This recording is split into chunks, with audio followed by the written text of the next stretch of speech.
ከአውሮፓውያኑ 2024 ጀምሮ ከዩክሬን ጋር እየተዋጋችም ትገኘው ሩሲያ የጠሉት ይወርሳል የፈሩትም ይደርሳል የሚለው ሀገረኛ ብሂል እውን እየሆነባት ይመስላል። ያቺ የኔቶ መስፋፋት ክፉኛ የሚያሳስባት ዩክሬንም ኔቶን ለመቀላቀል ያደረገችውና እያደረገችው ያለው ጥረት አሳስቧት ወደ ኃይል እርምጃ እንድትገባ የተገደደችው ሩሲያ ከሰሞኑ ደግሞ አስቀድሞ ስትሰጋው የነበረው ጉዳይ በጎረቤት ፊንላንድ ሊከናወን ቀን ተቆርጦ የሩሲያው ፕሬዝዳንት ቭላዲሚር ፑቲን አስተዳደር ኔቶን እንዳይቀላቀሉ አበክሮ ሲቃወማቸው ከነበሩ ጎረቤት ሀገራት መካከል አንዷ የሆነችው አጎራባቿ ፊንላንድ ደግሞም በአውሮፓውያኑ 2023 የኔቶን ይሁንታ ያገኘችው ፊንላንድ አሁን የኔቶ ወታደሮች ለመጀመሪያ ጊዜ እግራቸውን ሊያሳርፉባት ድንኳንም ደኩነው ሊሰፍሩባት እንደሆነ እየተገለጸ ነው። እናም ሩሲያ እስካሁን የጠላቻቸው ባይወርሷትም የፈራችው ግን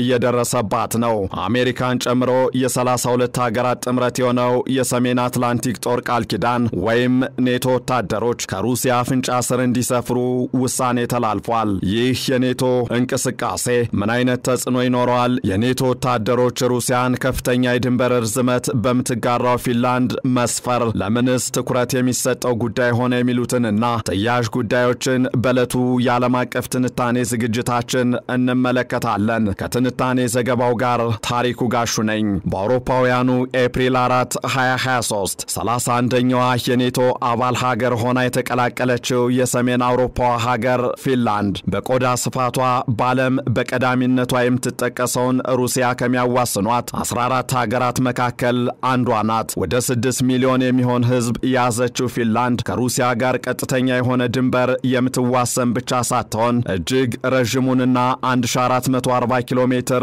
ርቀት የሚሸፍነውን ድንበርም ትጋራለች።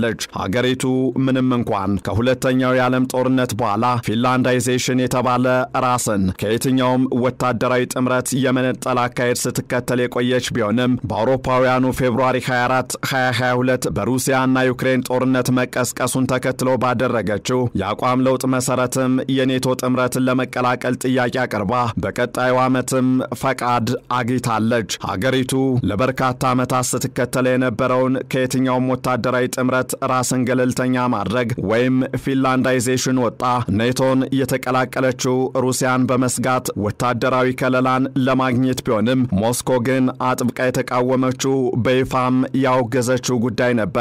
የሆነው ሆኖ ፊንላንድ ኔቶን ከተቀላቀለች ከሁለት ዓመታት በኋላ ሩሲያ አስቀድማ እንደሰጋችው በዚህ በተያዘው ዓመት ውስጥ 5000 የኔቶ ወታደሮች በሀገሪቱ እንዲሰፍሩ ይደረጋል ተብሏል። የአይነቱ ውሳኔም ከትላንት በስቲያ ኔቶ በሄግ ኔዘርላንድስ ባደረገው ስብሰባ ይፋ የተደረገ ሲሆን ይህ ውሳኔም ቀድሞውንም ከአውሮፓውያኑ 2022 የፊንላንድ ኔቶን የመቀላቀል እንቅስቃሴ ጀምሮ በሞስኮና በሄልሲንኪ መካከል እየሻከረ የመጣውን ግንኙነት የበለጠ አጣብቂኝ ውስጥ የሚከት አካሄድ ነው። የኔቶ አባል ሀገራቱ ባስተላለፉት በዚህ ውሳኔ መሰረትም በፊንላንድ የመጀመሪያው የጥምረቱ እዝ የሚቋቋም ሲሆን እጅግ ዘመናዊ የሆኑ ትጥቆችና የመከላከያ ስርዓቶችም ወደ ፊንላንድ እንዲገቡ ይደረጋሉ ተብሏል። ይህም አሜሪካን ጨምሮ ሌሎች የኔቶ አባል ሀገራት በተናጠልም በቡድንም ከዩክሬን ጋር እያበሩ እየተዋጓት እንደሆነ ለምትገለጸው ሩሲያ ሌላ የመከበብ ስሜትን የሚፈጥር ከዚህ በፊት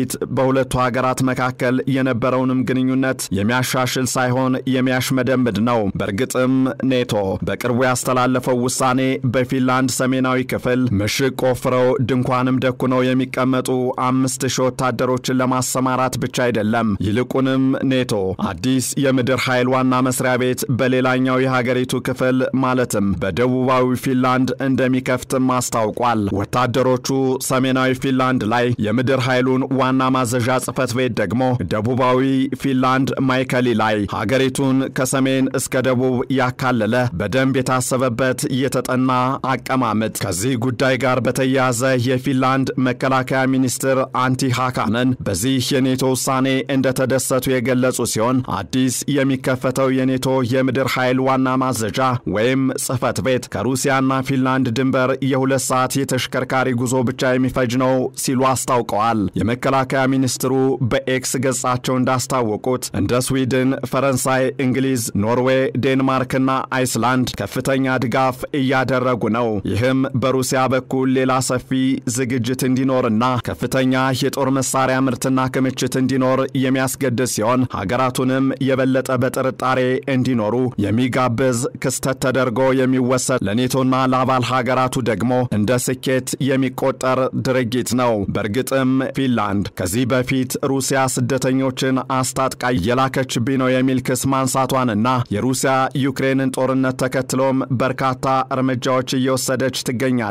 ከነዚህ እርምጃዎች መካከል ደግሞ ወታደራዊ አቅምን ለማጠናከር እየሰራች ያለው ስራ በቀዳሚነት ይጠቀሳል። ከዚህ ጋር በተያያዘም ከዚህ በፊት ያዘጋጀቻቸውን 50 ሺህ የሚሆኑ ተጠባባቂ ወታደሮች የማነቃቂያ ስልጠና እየሰጠች ሲሆን የተጠባባቂ ወታደሮቿን የአገልግሎት ዕድሜም በብሔራዊ ደረጃ ወደ 65 አሳድጋለች። ከዚህ ባሻገርም ከአጠቃላይ ወደ 6 ሚሊዮን የሚጠጋ ህዝቧ በ2031 ተጠባባቂ ኃይሏን ወደ 1 ሚሊዮን ለማሳደግ እየሰራችም ትገኛለች። በእርግጥ የፊንላንድ ዝግጅት በዚህ ብቻ የሚያበቃ ሆኖ አልተገኘም። ሀገሪቱ ከፍተኛ የማጥቃት አቅም እንዳላቸው የሚነገርላቸውን 64 F-35 አሜሪካ ሰራሽ የጦር ጀቶችን በእጇ ለማስገባትም ትዕዛዝ ሰጣለች። አለፍ ሲልም 1340 ኪሎ ሜትር የሚረዝመውን ከሩሲያ ጋር የሚያዋስናትን ድንበርም ከስደተኞች ለመጠበቅ እንዲሁም የሩሲያ ወታደሮች ዘልቀው እንዳይገቡ ለማድረግ ካሜራና የእንቅስቃሴ ሴንሰር የተገጠመለት 4.5 ሜትር ርዝመት ያለው አደገኛ አጥር እያጠረችበት ትገኛለች። እስካሁንም 200 ኪሎ ሜትር ያህል ርዝመት የሚሸፍነውን አዋሳይ ድንበር ማጠር ችላለች። እናም ፊንላንድ ይህንን ሁሉ ዝግጅት እያደረገች ባለበት በዚህ ወቅት የኔቶ ጦር ወደ ሀገሪቱ እንዲገባ በሩሲያና ፊንላንድ ድንበር ቅርብ ርቀት ላይ የእግረኛ ጦሩን ወይም ምድር ኃይሉን ዋና ጽሕፈት ቤት ሊከፍት መሆኑም ውጥረቱን የበለጠ ከፍ አድርጎታል። ከዚህ በተጨማሪም የሀገሪቱን የጦር አቅም በሁለንተናዊ መልኩ ለማጠናከር የሚሰራውን ስራ በአይነ ቁራኛ እየተከታተለው የሚገኘው የፑቲን አስተዳድርም በሁለቱ ሀገራት አዋሳይ ድንበር በቅርብ ርቀት የጦር ሰፈሮችን እየገነባ የመሳሪያ ማከማቻ ስፍራዎችንም እያዘጋጀ መሆኑን የሳተላይት መረጃዎች እየጠቆሙ ይገኛሉ። በአንድ በኩል ኔቶ የሩሲያን የዓለም ቁጥር 1 ፈጣን ሚሳኤሎች ከቅርብ ርቀት ለማምከን የሚያስችል እድልን በፊንላንድ መቀላቀል ያገኘ ሲሆን ከነሙሉ ወታደራዊ መሰረተ ልማቱ ከሩሲያ ፍንጫ ስር እግሩን ሊተክል መሆኑ ለአሜሪካና ምዕራባውያኑ ሰርግና ምላሽ ሆኗል። በሌላ በኩል ደግሞ መሰል ከበባን ለመከላከል ከዩክሬን ጋር ጦርነት የተማዘዙት ፕሬዝዳንት ቭላዲሚር ፑቲን በፊንላንድ በኩል ለመጣባቸው ሌላ ከበባ ምላሻቸው ምን ይሆን የሚል ጥያቄን አጭሯል። ይህንን ዓለም አቀፍ ትንታኔ ስናዘጋጅ ሮይተርስ፣ ቢቢሲን እንዲሁም ሲኤንኤንን በዋቢነት ተጠቅመናል።